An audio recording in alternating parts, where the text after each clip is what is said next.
menyediakan banyak data dalam berbagai bentuk dan format. Contohnya adalah dalam bentuk tabel dan data tidak terstruktur. Jika akan melakukan pengambilan tabel yang bersumber dari satu sumber, maka cara manual yaitu copy paste sudah memadai. Tetapi jika akan mengambil tabel lebih dari satu sumber, maka cara manual menjadi tidak efisien lagi. Selain itu, pengambilan tabel di internet berguna untuk proses lebih lanjut, yaitu untuk penggabungan data. Hal inilah yang menjadi latar belakang masalah pengangkatan topik disertasi saya.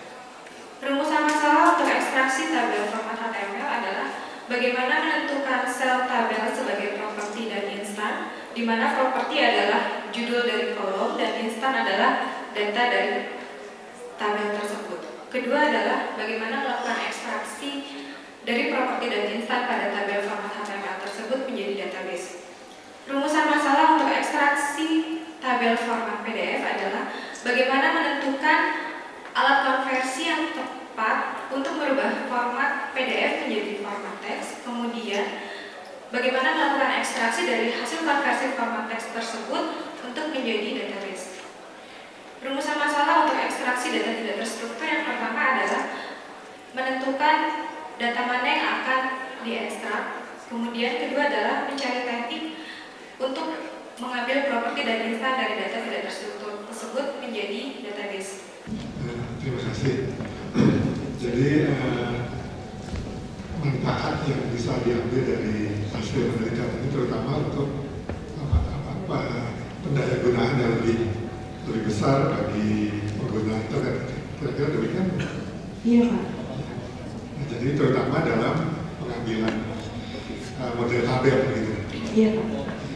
Nah, terus sekarang kasus yang diambil sebagai contoh adalah iklan penjualan mobil second. Iya. Apakah itu sudah mewakili kira-kira nanti untuk yang lain? Izin menjawab, Pak.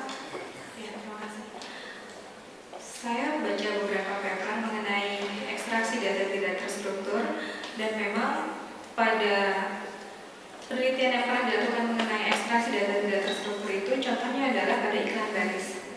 Kemudian pemilihan saya kenapa saya mengangkat contohnya adalah mobil, karena mobil itu memiliki data yang konsisten, lengkap, lebih lengkap, sehingga akan memberikan kontribusi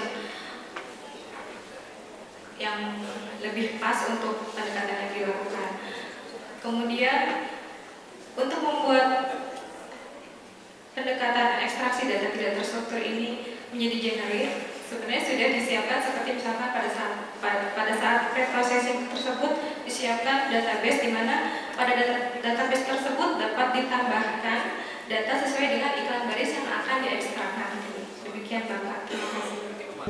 Kami merasa puas atas kesungguhan saudara mengikuti pendidikan secara teratur, cara bekerja yang efisien dan keberanian, mengungkapkan pendapat, kebebasan dan fakta.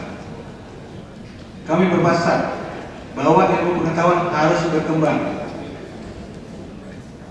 dikembangkan karena produk teknologi selalu saling unggul-mengguli, dan akibat persaingan yang ketat, satu produk akan menjadi cepat usang karena tersaingi oleh produk baru yang lainnya yang lebih unggul. Hal ini memberi isyarat bahwa saudara jangan sampai lengah mengikuti perkembangan ilmu pengetahuan dan berupaya memanfaatkan peluang dan kesempatan.